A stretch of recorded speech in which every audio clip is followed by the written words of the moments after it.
সাপাহারের ভিতরে দেবরদিঘি, এখানে আল academy and college এ আমরা কিছু সৌজন্য সাক্ষাৎ করলাম। করার পর দেবরদিঘিতে উপস্থিত হয়েছি।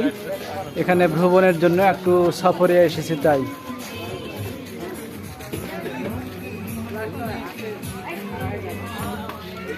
এখানে কিছু খাবার হোটেলও আছে, ফুচকা টুচকা ভালোই দেখা যাচ্ছে এবং বসার জায়গা আছে, নৌকায় ভ্রমণ করতে পারবেন এরকম পরিবেশ।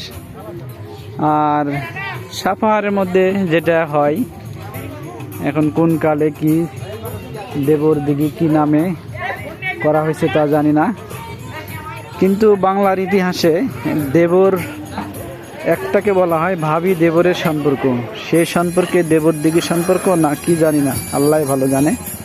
তা আমরা এখানে এসেছি একটু জামাত ইসলামের পক্ষ থেকে কিছু সফর করার জন্য। আপনারা দেখতে পাচ্ছেন দিঘিটির ম্যাপ এবং মাঝখানে একটি পিলার দেওয়া আছে, সেই পিলারটি কী জন্য দেওয়া আছে তাও বলতে পারছি না। আছে সৌন্দর্য মনোরম পরিবেশ। এই এলাকায় শুধু আমের বাগান আর আমের বাগান, যেদিকে তাকাবেন। ঠিক আছে, সবাইকে ধন্যবাদ।